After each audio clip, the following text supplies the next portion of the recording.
வணக்கம். இன்றைக்கி என்ன சமையல்னு பார்க்கலாம் வாங்க.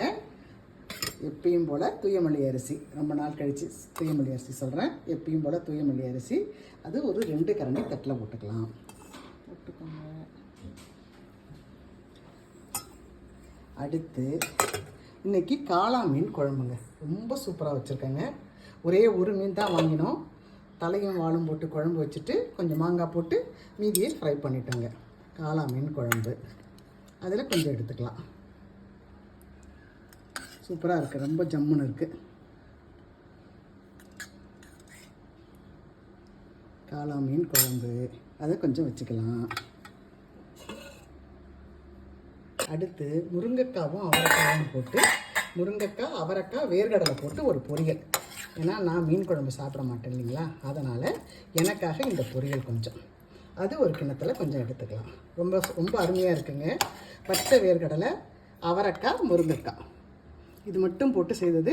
இது சாதத்துலேயும் பிடிச்சி சாப்பிட்லாம், இல்லைன்னா நம்ம தொட்டுக்க மாதிரி சாப்பிட்டுக்கலாம். அடுத்து மிளகு ரசம், அது கொஞ்சம் எடுத்துக்கலாம். மிளகு ரசம் இல்லைன்னா சரி வராது, அதனால் கொஞ்சம் மிளகு ரசம் அதை கொஞ்சம் எடுத்துக்கலாம். அடுத்து இன்றைக்கி மீன், காளா மீன் வறுவல், அது ஒரு 2 வச்சுக்கலாம். அடுத்து 2 அப்பளப்பூ. அப்புறம் எனக்கு மீன் போடாத வெறும் மாங்காய் மட்டும் போட்ட கொஞ்சம் குழம்பு. இவ்வளோதாங்க இன்றைக்கி எங்கள் வீட்டு சமையல். தூயமல்லி அரிசி சாதம், காளான் மீன் மாங்காய் போட்டு குழம்பு, முருங்கைக்காய் அவரைக்காய் பச்சை வேர்க்கடலை போட்டு ஒரு பொரியல், காளா மீன் வறுவல், அப்பளப்பூ வறுத்து வச்சுருக்கோம், மிளகு ரசம் வச்சுருக்கோம். எனக்கு மீன் போடாத கொஞ்சம் குழம்பு எடுத்து வச்சுருக்கோங்க.